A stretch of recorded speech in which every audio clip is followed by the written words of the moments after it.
on our website, everybody gets a link to that following the seminar or webinar, if you will. My name's Chad Pitts. I'm the executive director of the Iowa Golf Association. I'm going to be more of a facilitator administrator this afternoon. And I'm going to let Carly Kerrigan, who's our director of competitions, and Nate McCoy, who's our director of handicapping and course rating, do most of the teaching, I guess, if you will. I will encourage everyone, if you do have questions, we will open it up at the end or at certain points in time, probably to allow you to ask those questions. But you could utilize the chat feature to type them in at any time. Otherwise, we would basically ask you to keep yourself on mute, just to limit background noise and things like that as we move through the next hour or so of presentations here. Pleasure to be here. Just a little bit about us at the Iowa Golf Association. If you don't know, we study the rules quite a bit. We go and we're the students often at national rules of golf workshops. In fact, Carly is heading over to Omaha, not for the NCAA tournament, but to go to a rule school next week. So she just missed out a little bit on the fun that's going to happen over there the next few days. But it just gives you an idea of the kind of length that we go to learn this, because there's a lot to the game of golf. It's a little different than a lot of the sports we play because it's outside and the course itself is different every time. In a basketball court or a football field or a volleyball court, you kind of have the same dimensions and you know what you're going to have every single time you play. The court's always, the same width, the same length. Golf is way different. We get a lot of variety when we play. And so the rules have to kind of follow and become a little bit more intricate and difficult because of it. But we're going to try to make it a little more simple for everyone after we're done today. And with that, I'm going to hand it over to Carly and have her kick us off today. So Carly, if you want to, yep, there she is. She'll make herself visible and I'll hand it over. All right. Well, welcome everybody. Thank you for being here. A little bit about the Iowa Golf Association. So as Chad said, we do a lot with the rules of golf, but outside of that, we also are in charge of handicapping and course ratings. So anytime that you guys play around a golf and post your score to GIN, the ratings are compiled by Nate McCoy, who's also on this call. He'll be covering kind of the second half of the topics. But that's what Nate does, and he works really hard with his rating teams to get all of our member clubs updated with any course renovations and things like that. And then probably the most visible thing that we do at the IGA is we conduct championships as well as USGA qualifiers. So summer months are pretty busy for us, running around the state, doing a bunch of different events and stuff. So if you participate in any of our events, feel free to stop us and say hi. We appreciate your support. And then for you guys especially, we offer scholarships. Each year we give out over $42,000 worth of scholarships. And I believe our scholarships are still open. So if any of you guys are graduating seniors or coaches, if you have graduating seniors, please encourage them to apply for those scholarships. And then we also run Youth on Course, which is a program to get more kids involved with golf and help get them introduced to the game without it being such a financial burden to families. So that's a really great program, and we appreciate all the courses that sponsor that and participate in that. And then our last one is we run the Hall of Fame, which encompasses players and just kind of benefactors to the game of golf, as well as Superintendents Association. And we actually just opened our doors to Golf House Iowa. And in the next couple of months, we will get our museum features all built and put in. So if you guys are ever in the Des Moines area and want to check it out, feel free to stop over to Golf House. All right. And then Chad, next slide. Perfect. So this presentation, we will go over the 5 areas of the course: the teeing area, stroke and distance, out of bounds, provisional ball, dropping, penalty areas, bunkers, abnormal course conditions such as embedded ball, and then putting greens, unplayable balls, and then playing 2 balls. I'll be going through the first few topics with you guys, and then I'll pass it over to Nate and he'll cover the last 5 topics. All right, so first off, we need to figure out what the golf course is and defining the areas of the course. So um, basically, the purpose of this rule is we have to know exactly what the area of the course is. That means where our ball is at and what we can do. So looking at this picture, we've got the general area, which is everything that is outside of a specific area. So the 4 specific areas that we have are going to be the teeing area, bunkers, penalty areas, and then the putting green. And so if you're somewhere in the course, such as in the fairway or in the rough, you would be defined as in the general area. So why is it important to know? Well, it's important to know which area of the course our ball lies because of the status of any interfering objects or conditions. And also, depending on which area of the golf course your ball is in, you have different options for either playing the ball or taking relief. So what is the golf course? The entire area of play within the edge of any boundaries set by the committee is going to be in bounds and a part of the golf course. So looking at this picture on our right, we can see a white dotted line that goes all the way around. That is the entirety of the course that we are playing. Obviously, we've got specific areas within it, but everything inside of that dashed area is going to be on site and on the course, and everything outside of that dashed line is going to be considered out of bounds and not a part of the course.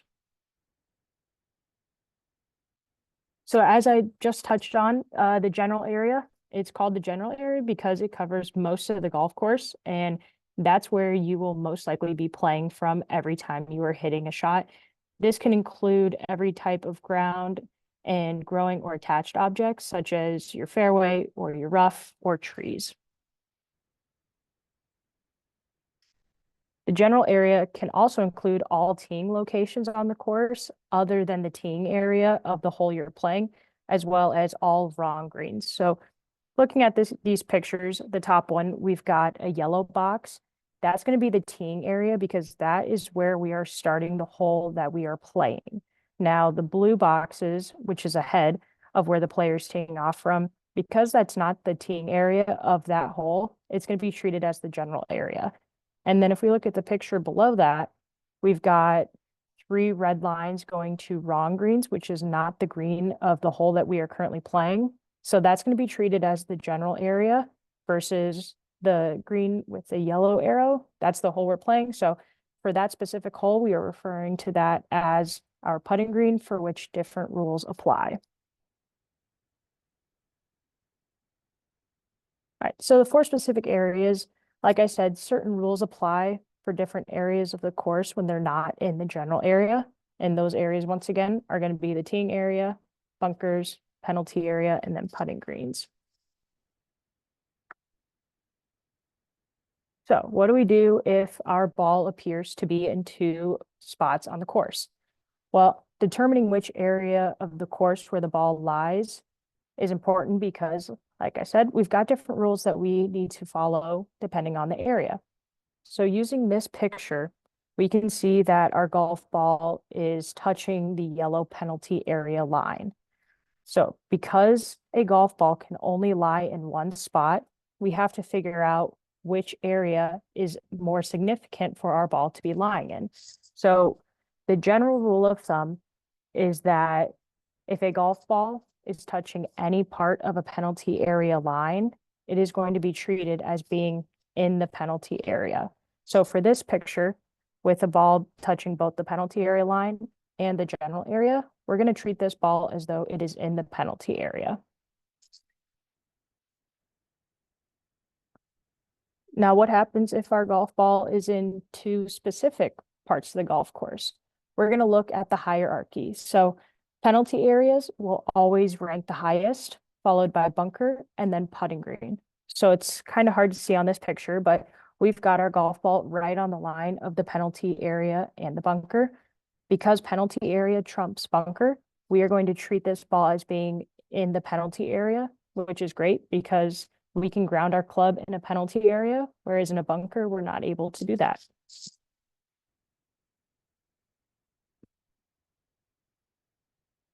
All right. Next, we're going to look at the teeing area. This is where we start every hole that we play. So, in order to begin a hole, a ball must be played from inside of the teeing area. What is the teeing area? Well, it's a 2 club length rectangle measured by using the longest club in your bag. Chad, if you want to go to the next slide. Perfect. So it's a rectangle. The way that we measure that is, like I said, with the longest club in the bag. If your longest club is a putter, then you will need to use the second longest club in the bag. For most players, that's going to be your driver, or if you don't carry a driver, it's going to be your 3-wood. And we start by measuring it from the forwardmost point of the tee marker and the outermost edge of the tee marker, and then we can lay our club down twice and determine that area, and we can tee the ball up anywhere within that area, and we are all set. This is one of my favorite things to talk about in golf. A ball is not in play until a stroke is made. So if a teed ball falls off the tee before a player makes a stroke at it, the ball can be reteed anywhere within the teeing area without penalty. So for anybody out there who plays with buddies, and if they accidentally knock the ball off the tee and your buddy says that's one, they're incorrect. You can re-tee, you can put the ball back up on the tee where it was at, or if you decide you want to move the tee a couple of inches, you can do that as well. But there's no penalty to you if the ball accidentally falls off before you make a stroke. All right, now Rule 18, stroke and distance relief, ball lost or out of bounds, or provisional ball. So Rule 18 covers taking relief under penalty of stroke and distance. So a ball is lost if it's lost outside of a penalty area or comes to rest out of bounds. What this means is the required progression of playing from the teeing area to the hole is broken, and a player has to resume the progression by playing again from where the previous stroke was made. We'll also talk about how and when a provisional ball may be played and how we need to go about that. So when is a ball lost? A ball is lost if it's not found in 3 minutes after either a player or their caddy begins to search for it. You guys are all in high school, so you probably have a couple of spectators out following along, mom or dad, or maybe even your coach is up ahead of you looking to where you're teeing off from. They are able to start searching for your golf ball before you arrive. But once you are within the general area of where your ball is believed to have come to rest, that's when your 3 minutes start.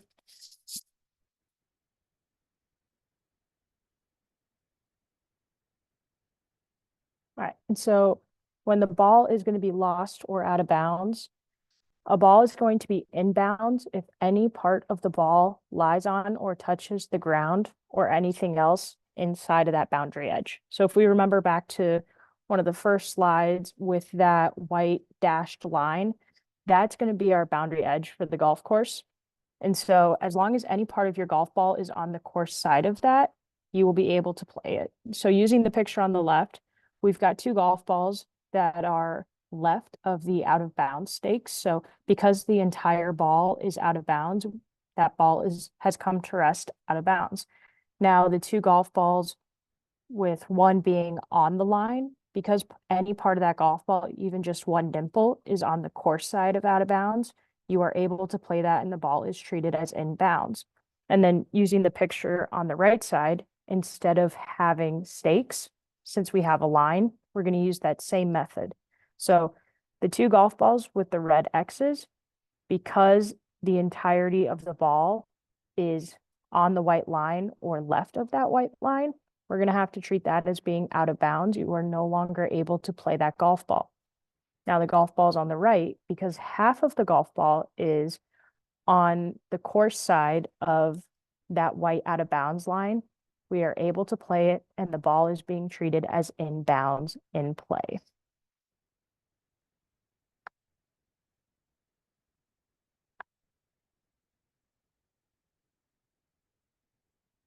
And out of bounds, the lines extend up. So the boundary edge as we can see here, uh, it's going to extend all the way up into those trees. So where that golf ball is at, just right of where it says in bounds in yellow, even though we can't necessarily reach that ball, it's still in bounds because our boundary line extends all the way up. So if we wanted to climb the tree and attempt to play that golf ball, you are able to do so.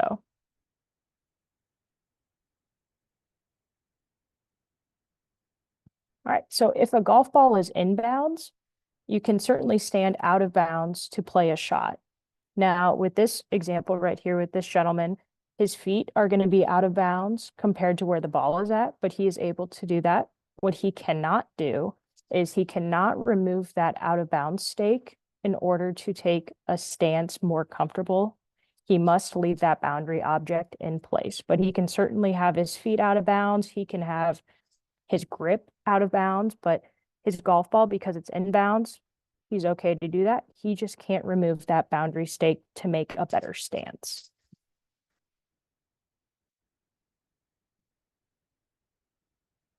Okay, so what happens if a ball is lost or out of bounds? The player must take stroke and distance relief. So that means they will add one penalty stroke and they will play either the original ball or another ball from where the previous stroke was made. So this can happen on a couple different areas of the golf course. The first and probably most common area is going to be the teeing area. So if you hit your first ball and it goes out of bounds, you can re-tee. You don't have to drop the ball. You can tee it up once again to replay the stroke. Or if it's in the general area or a bunker or from a penalty area even, you go back to where you previously played and then you drop the ball as close to that original spot as possible. And as long as that ball stays within a 1 club length relief area, you are free to play from there again.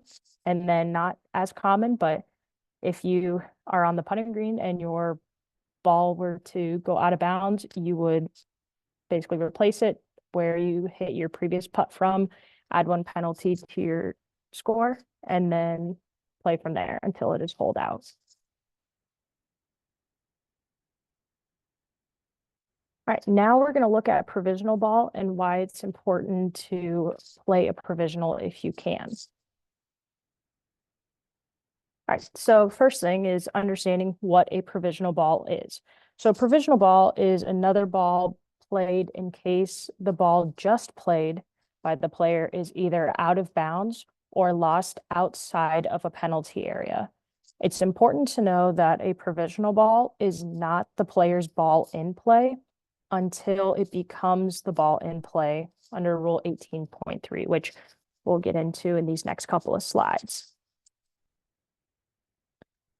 All right, so first step is figuring out how we play our provisional ball. So before your next stroke is made, a player must announce that they're going to play a provisional ball.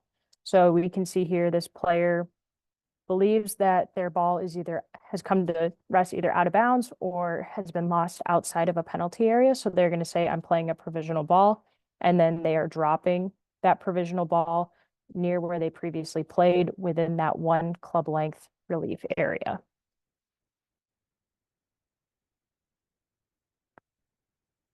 A provisional ball must be abandoned when the ball has not yet become the ball in play. And so we'll look at 2 cases where we have to do that. So the first one is when the original ball is found on the golf course outside of a penalty area before the end of the 3-minute search. So using this diagram, we see that our original ball is on the left side, either in a tree or in some bushes, but we have located it and we know that it is within the boundaries of the golf course. And we can see our provisional is in the middle of the fairway. That provisional ball can no longer be played since we know where our original ball is at. So we would need to abandon that provisional ball and then proceed with our original.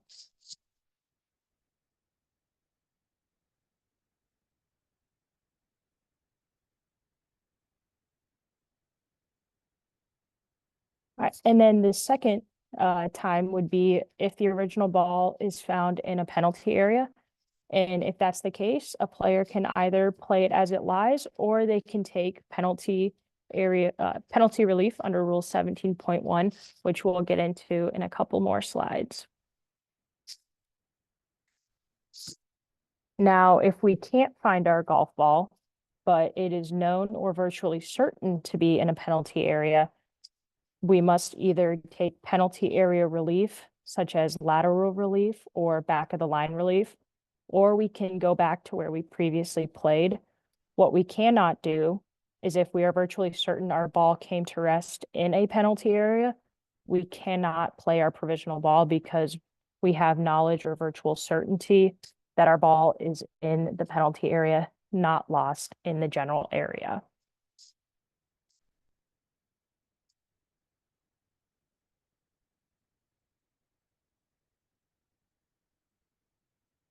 So now that we've found our original ball, what do we do with our provisional ball?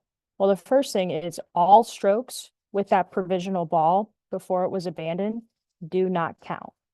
So if you were to hit your tee ball with a driver and you think it might be out of bounds, and you announce to your group, I'm going to play a provisional ball. The first ball was a Titleist 1, the second one is going to be a Titleist 3, and you decide to hit an iron off the tee just to keep it in play, and you arrive to your provisional ball and it's roughly 100 yards further away from where you believe your original ball to be, you can hit that second shot with that provisional ball because it is not closer to the hole than your original ball.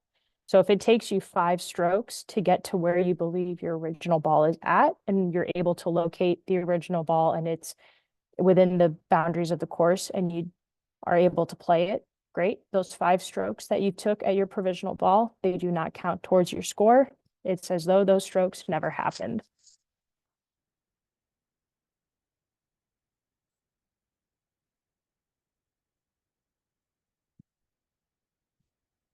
All right, next up, we're going to look at the third area of the golf course, which is penalty areas.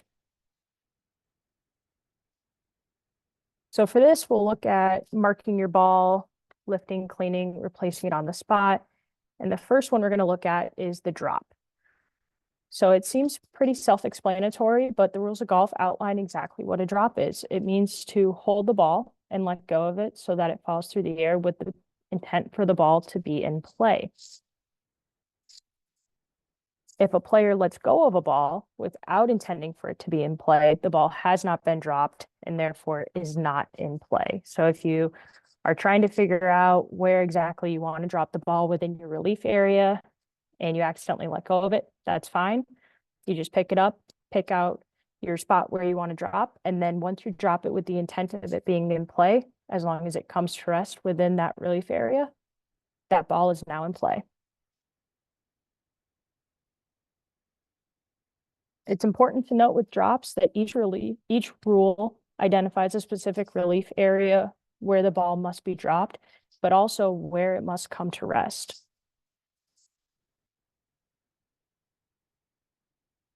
So the relief area is the area where a player must drop a ball when taking relief under a rule. As we can see with this picture right here, we've got our circle in the middle, that's our reference point, and then we've got 1 club length on either side, creating a half circle, and that's going to be our entire relief area. We can drop a ball anywhere in there. The only time we don't need to use it to actually put a club down and put tees in the ground to create our relief area is when we're doing back of the line relief. The relief area for this option is actually created once we have dropped the ball and it lands on the line, keeping the point where our previous stroke entered into the penalty area in line with the flag. Right, so like I mentioned earlier, each relief rule requires players to use a specific relief area whose size and location are going to be based on the following 3 factors: your reference point, the size of the relief area measured from the reference point, and then the limits on location of your relief area.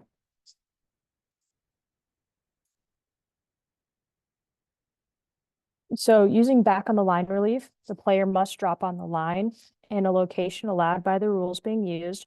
And the spot where the ball first touches the ground when dropped is going to create the relief area that is one club length in any direction at that point. So we don't actually need to put any tees in the ground and measure it out. Just as long as we drop that ball on that line, that ball can roll any direction up to one club length. So even if the ball rolls forward a little bit, that's okay.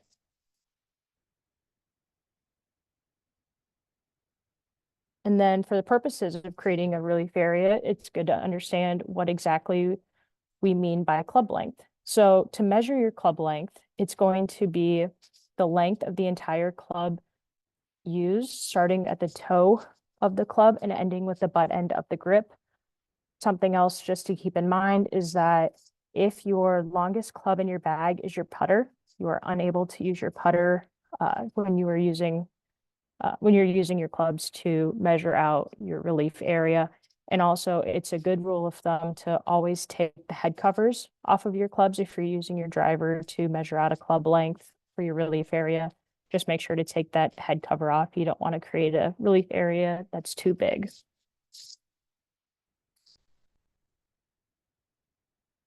All right, penalty areas. So Rule 17 is a specific rule for penalty areas, which are defined as bodies of water or other areas defined by the committee where a ball is often lost or unable to be played. For one penalty stroke, players may use specific relief options to play a ball from outside of the penalty area.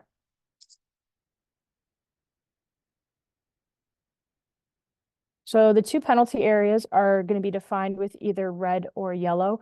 Depending on if a penalty area is red or yellow is going to impact the player's relief options. And just like with out of bounds, a player may stand in a penalty area to play a ball outside of the penalty area. So with this picture, we see that that player's golf ball is in the general area and he or she is standing inside of the penalty area to play that shot. You are able to do so.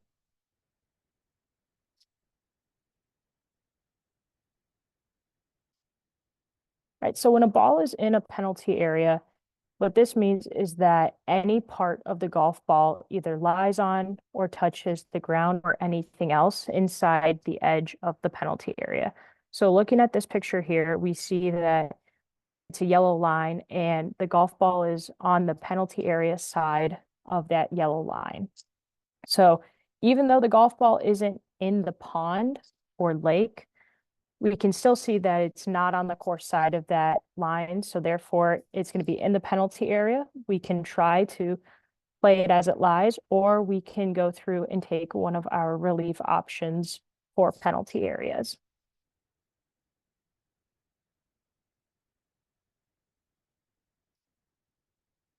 So yeah, once again, if your ball is in the penalty area, you can certainly play it as it lies, but one of the more common things that we'll see is players taking one of their other relief options.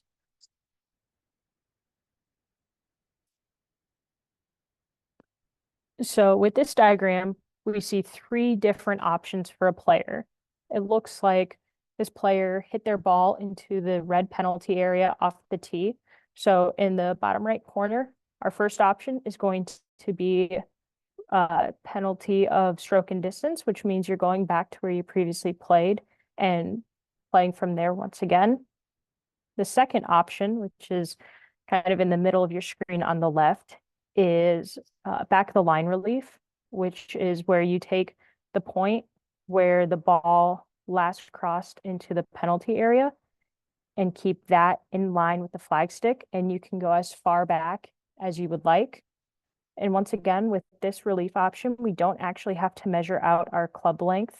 What we do is as long as we drop the ball on that point, keeping those the point of entry as well as the flagstick in line, once we drop our ball, then we have our relief area created.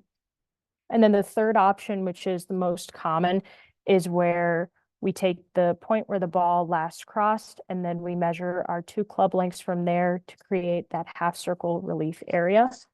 And then actually our next slide, we'll walk you through a video with back of the line relief.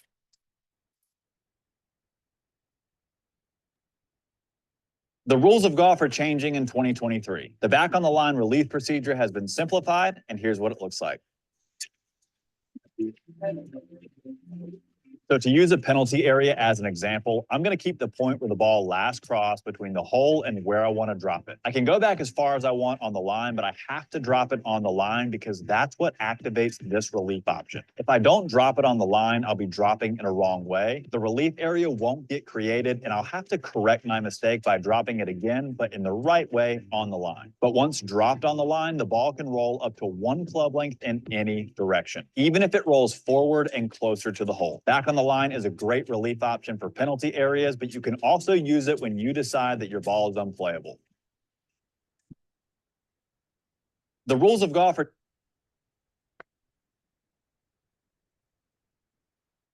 And then that third option for penalty area relief, which is called lateral relief, this is only going to be available for a red penalty area. We're unable to do this with the yellow penalty areas. So fortunately, red penalty areas tend to be how most golf courses are starting to mark ponds and things like that. So once again, if it's a red penalty area and your ball comes to rest in it, what you would do is you would take the point of reference where it last crossed the penalty area, measure your 2 club lengths, and then drop anywhere within those 2 club lengths.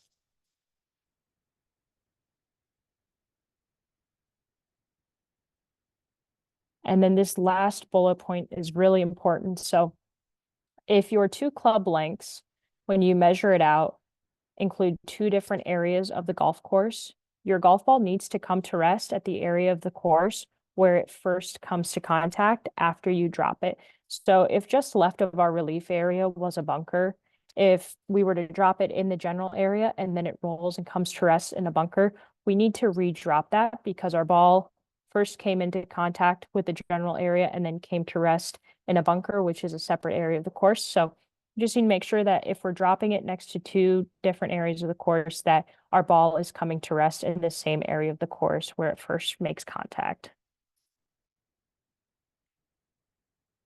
And then the penalty for playing a ball from a wrong place is going to be the general penalty, which is 2 strokes. So just keep that in mind when you're taking penalty area relief, that you're taking it and playing from the right place because we don't want anyone getting penalized.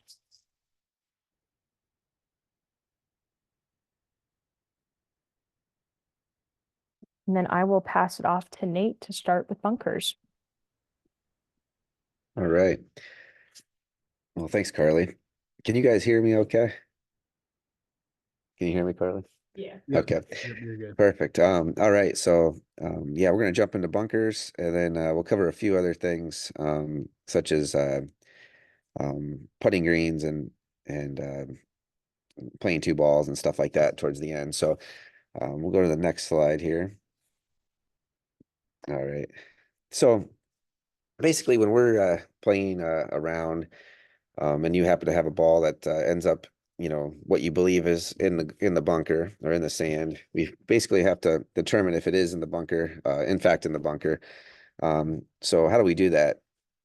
Basically, if a ball or any part of the ball is touching sand on the ground inside the edge of the bunker, or is inside the edge of the bunker and rests on the ground where sand normally would be, that's going to be in the bunker. Sometimes, though, you might have situations where your ball might end up being on a loose impediment, for example, such as leaves or twigs. Obviously that's a real common thing in Iowa, definitely in the fall. We have movable obstructions. So like this rake in this image here on the right would be a great example of a movable obstruction. Obviously, you're not going to be you're not going to have to play off that, but there are such situations that you might rest up against it, and the rules do allow you to then mark that spot, remove that rake, and then drop.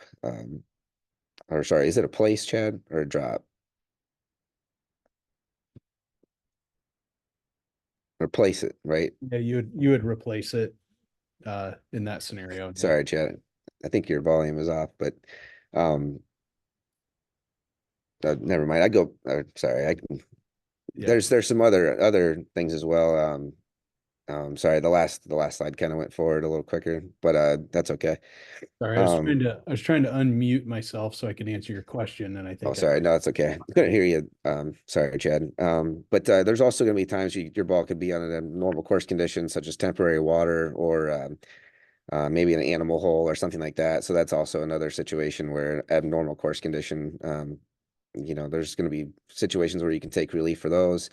Same with integral objects. You might have situations where, you might have, maybe wood planking going through the bunker or something like that. And that's depending on what the committee determines. And we'll talk a little bit about integral objects a little later, but depending on what the committee determines these objects to be, then you might not get relief for that in that situation. But we'll hit some of that a little bit later.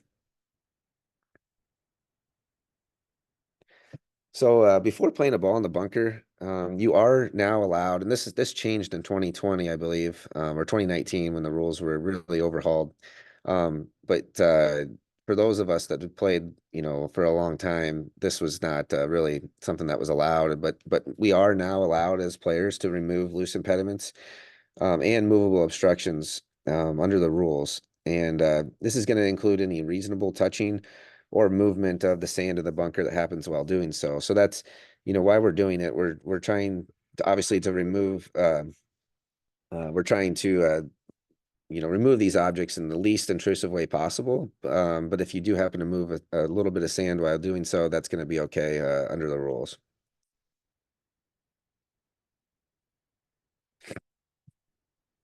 So there are going to be times where obviously touching sand, and this has not changed, is going to result in a penalty.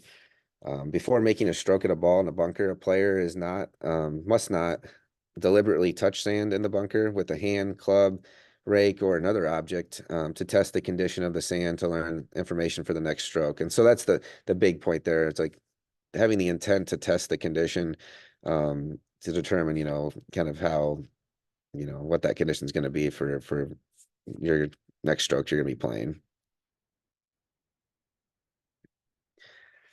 Now, I think a lot of you guys will maybe be surprised that some of the things you actually are allowed to do in the bunker that are not going to result in a penalty. Obviously you're allowed to dig in with your feet to take a stance for a practice swing or a stroke. So that's still allowed. You are allowed to smooth the bunker to care for the golf course. So that's something that a lot of people maybe weren't aware of. Something that always surprised me was that you can actually bring your golf clubs or other equipment into the bunker. You can set these down or even throw them down in the bunker. Obviously, again, you need to be doing this in a way that you're not, having the intent of testing the sand, but that is allowed. When you are measuring, let's say you're taking an unplayable ball relief option in the bunker, you can take out your driver, for example, and rest it on the sand and measure, mark, lift, replace the ball. Any of those things you're allowed to do and touch the sand in those cases. So you don't necessarily have to hover your club over the sand because you're afraid to touch it.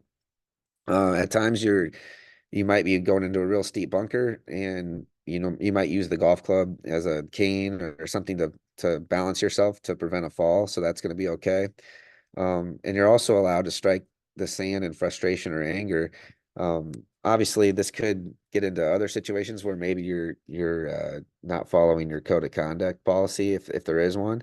So obviously we don't encourage striking sand in anger, but that is under the rules allowed.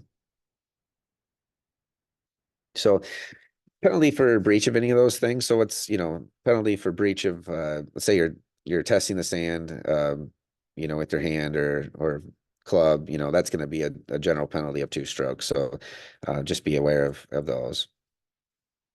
All right. So now we're going to move on to rule 16. We're going to cover 2 parts of that, which is going to be abnormal course conditions and covering a little bit about movable obstructions and then embedded ball. So we're going to cover free relief. So any of these situations where abnormal course conditions are going to allow you free relief from any interference you have from animal holes, ground under repair, removable obstructions, or temporary water. So of the pictures below, I mean, those are very common things that we do come across throughout our rounds of golf, as we play. So just know that all of these do allow us to take free relief.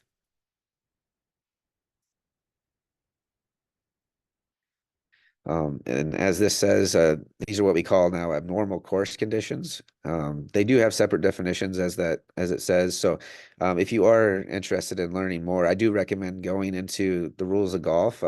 There's an app now. So you might remember getting a small book each year.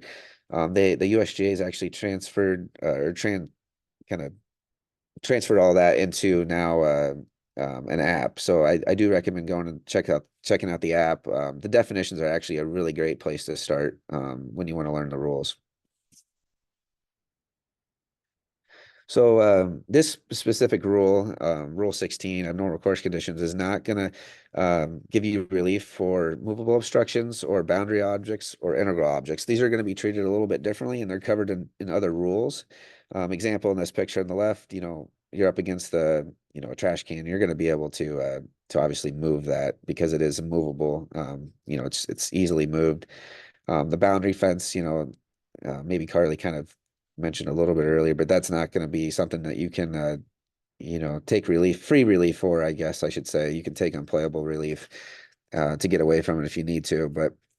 And then thirdly, this picture here, let's say your ball is outside the penalty area, but you do have interference. For example, maybe you're, standing on the retaining wall.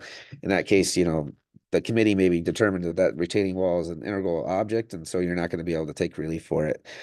Other good situations, or if you're wondering what an integral object is, I mean, a great example of this would be like the road hole at St. Andrews, right of hole 17. They have a road there that normally in America we would treat that as an obstruction.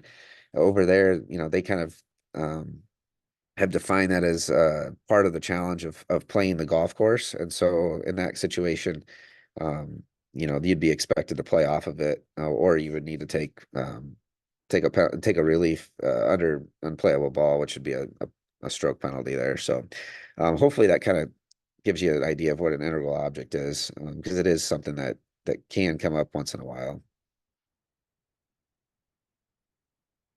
All right. So when we're taking abnormal course condition relief, you've probably heard this term before, but it's called finding your nearest point of complete relief.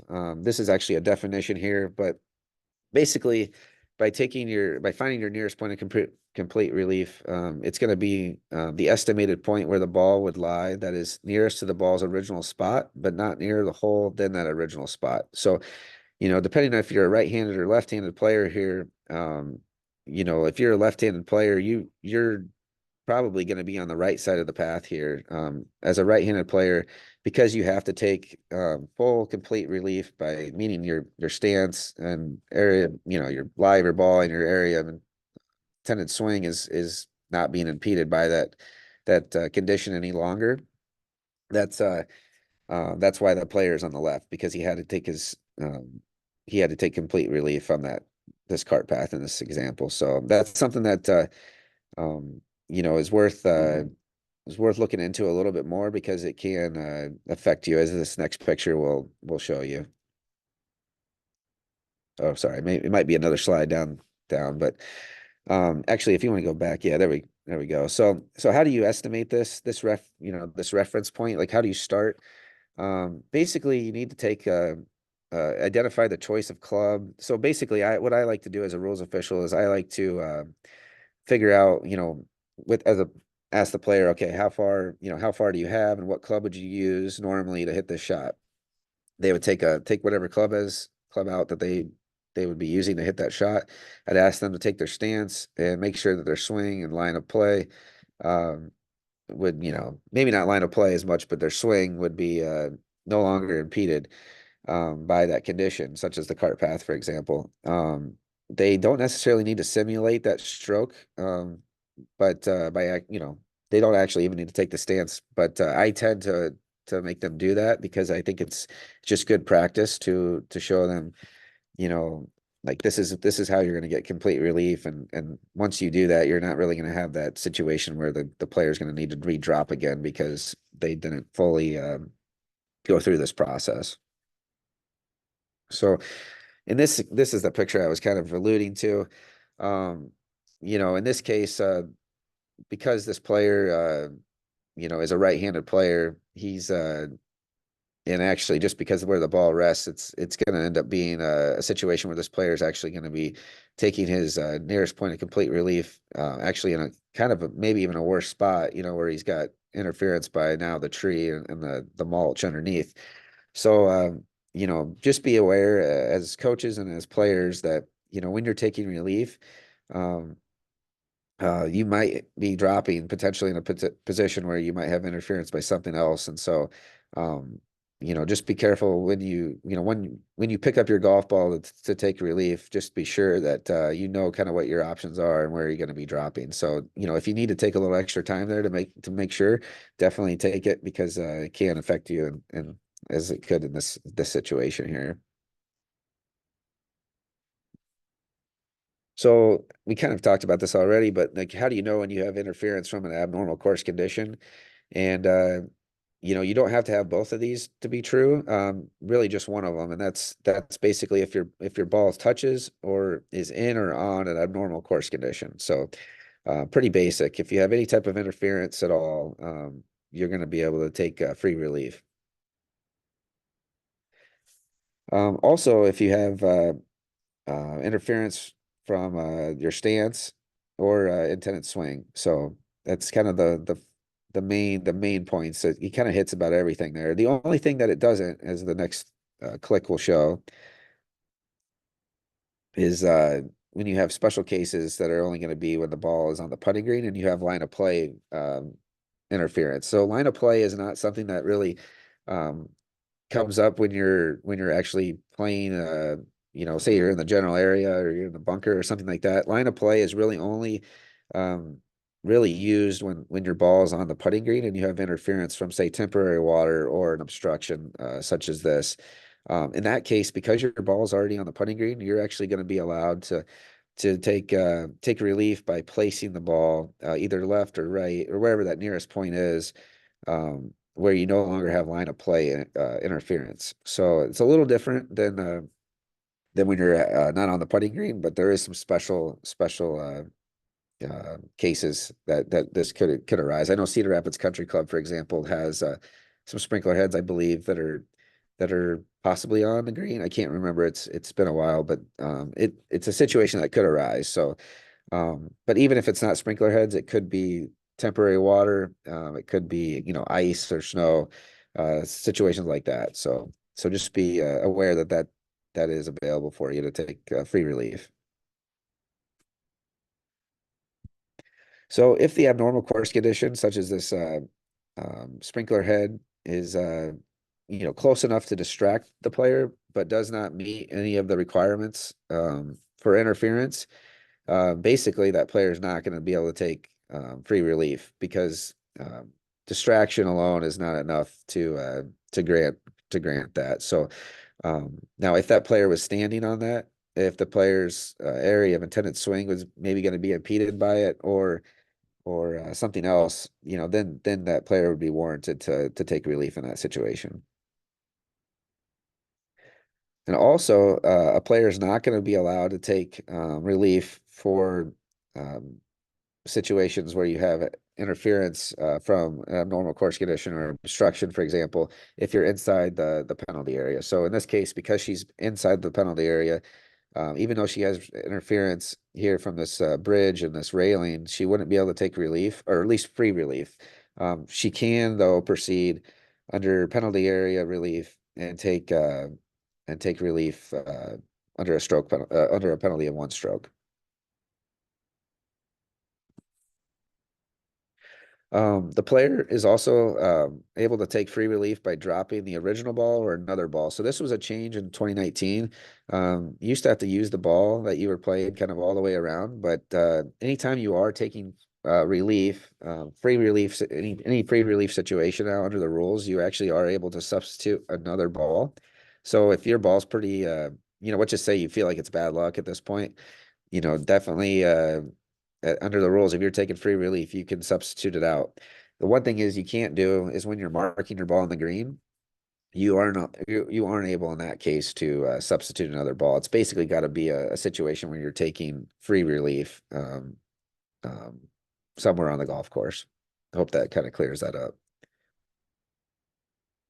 So what's our kind of relief area look like? This is just as you probably already understand how this works, but in this case, the player has, in this case, a ball that's in the middle of ground under repair. His nearest point of complete relief happens to be directly behind the ground under repair. What I would do as a rules official is I would have that player then mark that spot with a T where the reference point is, and then you would allow them then to say take their driver out at that point and have a big one club length relief area that they could drop that ball in. So that's just kind of how I would do it as an official, and just making sure that they know how big that area is that they can drop a ball in. All right, so how do you take free relief in the bunker when you have interference from let's say temporary water in this case? So if you want to have free relief and not have any additional penalty strokes, you would take your free or nearest point of complete relief as normal and drop somewhere in the bunker. I believe if you wanted to get out of the bunker, in that case, you would then have a penalty stroke that you would add to it, but it would be a similar situation where you're as back on the line relief would show. And there's actually a good graph. It's not on this slideshow, but there's a good graph in the book that's going to show you how you can take relief from a bunker. Potentially even unplayable ball relief would give you some options as well. So kind of know your options in a bunker. There's quite a few options that are available to you that aren't seen elsewhere. Embedded ball. So, we probably haven't had this come up too much lately, just because, or in the last few years, we've kind of been in a drought. But there obviously are situations where, you might have a heavy rain or an area that the golf course that just really doesn't dry out very well. And so we're gonna basically cover the two parts of embedded ball relief, where point number one is basically determining or if your ball's embedded or not, and then or sorry, if your ball must be embedded in the general area. So sorry, I'm kind of getting a little confused here, but basically, yeah, the first part is that, and this doesn't happen a lot in Iowa, but there are going to be times where your ball could be embedded, but because it's in sand, in a sandy soil, that you won't actually get relief for it. So your ball to get penalty area, or sorry, to get embedded ball relief in the general area, your ball basically has to be anywhere in the general area, and obviously in Iowa we're not having situations where you have sandy scrub like we do maybe like in Pinehurst or somewhere like that, but basically yeah, sorry, thanks for moving that on, Carly. So how do you know if your ball's embedded? Basically, if it's in its own pitch mark made as a result of the player's previous stroke, and part of the ball is below the level of the ground, that ball is going to be considered embedded. Doesn't necessarily have to break. It has to break the plane, but it doesn't necessarily have to break into dirt. So as you can see, that middle picture, that ball broke the plane of the ground level, but there is still a little, I don't know if you can see it, a little bit of grass between the ball and the dirt.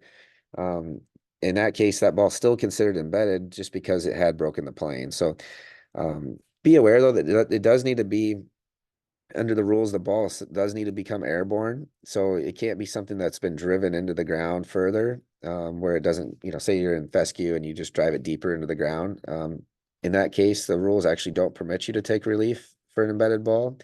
So just know the ball has to get airborne and it has to be on its from its own pitch mark to be eligible to take embedded ball relief. And the relief area is pretty simple for this one. Basically, we're looking at a reference point, sorry, that's right behind the ball, and that's where you would basically put your tee. Again, it's going to look really similar to a normal course condition, but you're going to get a club length from there and drop. So, pretty simple there. All right, we'll move on to putting greens, and yeah, we can probably we're going to cover 4 points of this. Starting with things that are allowed now, and again, this is for those of us that have played for a while. These are changes that have obviously are were big changes for us. I mean, if you're coming up and learning the game within the last few years, this is kind of how I'm sure you didn't even know how things were previous, but previously we weren't able to fix really anything besides your own pitch mark. But now a player is going to be able to repair damage on the putting green without penalty, and that's going to be taking any reasonable actions to restore the putting green as nearly as possible to its original condition. So the things you can do is you obviously can remove sand and loose soil. You can repair old ball marks, scuffs. There's gonna be times you'll have shoe damage or damage from the flag stick potentially, animal tracks. Let's see, I think there's potentially you might have acorns or sticks that have maybe been embedded just by maybe maintenance equipment running over them. So those are situations where you can actually take um, take those items or those things out of the ground and restore the condition as nearly as possible to its original condition. Now, what's going to happen if your ball or ball marker happens to move on the putting green? And we're going to cover basically if you accidentally cause it to move and what to do when say natural forces move your ball. So we'll go cover those. But basically, there's not going to be a penalty anymore if you cause your ball to move. So, this could be when you're addressing the ball, for example, if you happen to tap it, if there's no intent to hit the ball and stroke it, you're going to be allowed to replace that ball. Let's say you're marking your ball and your bottom part of your putter's wet and you tap down your coin, which, a lot of us do. Let's say that extra moisture is enough to like lift that coin up, and it falls and it goes 3 feet away. There's no obviously penalty anymore, so you can under the rules replace that ball or ball marker. If you know the spot, obviously replace it there, but if you do not know, you are allowed under the rules to estimate that spot and play on, so no penalty, as your intent was not to do that.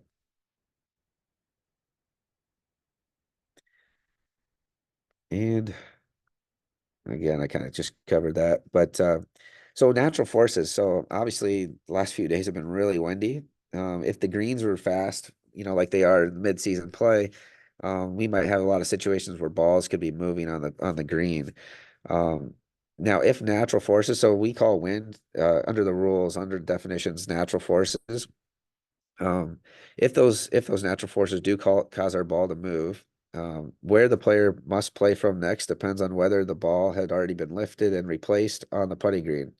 So if the ball has already been lifted and replaced, so um, you're going to end up just replacing that ball where it was. If the ball has not already been lifted and replaced, you're just going to play from that new spot. So you can think of a hole where you have a really severe false front, for example. Let's say you're hitting you're 100 yards out and you hit your shot on that false front, and as you're walking up, that ball, blows away and blows down the hill towards the fairway. In that case, because you hadn't marked that ball at that point, you just have to play that ball from that spot. But if you happen to run up there and mark it before it moves, um, let's say you replace that ball at that point and the wind blows it, you're going to be allowed to replace that ball. So it's kind of it's been a nice change. We've had certain tournaments where we get a lot of wind and the greens are pretty fast, and so you often see players running up and trying to mark their ball as quickly as possible to avoid, the ball moving further away from the hole than where it started. All right, and then I'm going to cover kind of this last part, which is going to be found under Rule 20. It's going to be the playing two balls when uncertain what to do situations. So this is something that we encourage all the time.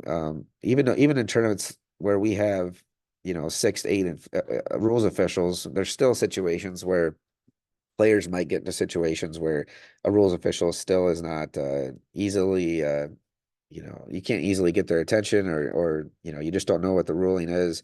To avoid being out there, waiting all day for someone to come out and see what the situation is or what the ruling is. As players, you guys do have the ability to play two balls. Basically, you have to follow a proper procedure, and it's really a must in all these situations. And failure to do any of these is going to really result in a disqualification penalty. So it's really important if you are going to play two balls to follow this procedure. But basically, you must announce your intention to play two balls and declare which one you want to score with uh, before playing either ball, actually. If you do happen to play a ball and then decide after you hit that shot that you didn't like it and you want to play a second ball, in that case, because you already played the first one without declaring your intention beforehand, you can still play that second ball. It won't count, but you're not going to be, you're going to end up having to score with the first ball. So now when you get done, you do need to report the facts of the situation to the committee before returning your scorecard. And that's really one of the more important parts about this. And that's, again, if you failure to do any of those, it's going to result in a disqualification penalty. So if you do have any questions on this, we could probably direct you to, more of a detailed step-by-step process so you can make sure that your players really know exactly how to do this. All right. So that's really it. I appreciate you guys jumping on here today. I was, I'm actually not feeling too great, so I'm glad my voice kind of held up this long. But yeah, you got our numbers here and you got our emails. We'd be happy to talk with you guys if you had any specific questions. One thing that's really important this time of year is course marking and preparation for, say, your upcoming tournaments. A lot of times golf courses aren't going to have paint down yet. Potentially they might not even have stakes put out. And I always like to say, you don't play basketball, you don't play football without having a defined field or court. You always know where the 3-point line is, basically, is what I like to say. And so if if your golf course isn't well defined right now, this is a great time to kind of talk with your superintendent at the course, talk with the pro, make sure that when you go into your competition season that all those things are kind of well defined, because it's going to really make your job as a coach and as a committee member, if you have a big tournament, for example, a lot easier. And so we'd be happy to look at it with you on Google Earth or any of that. So definitely don't hesitate to reach out to us. Carly's in charge of a lot of our championships. So if you want to have players that want to get into any events, we'd love to help get them in and make it a fun summer for them. But thank you for your time today and putting up with the rules and putting up with us.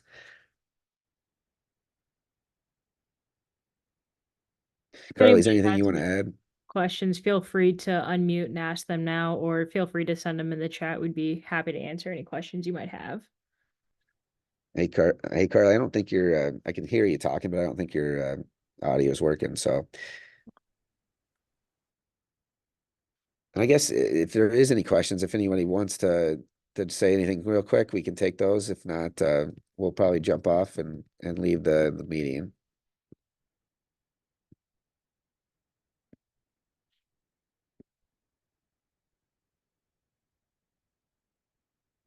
All right. Well, thank you guys. Um, we'll have a great season and look forward to seeing you out there.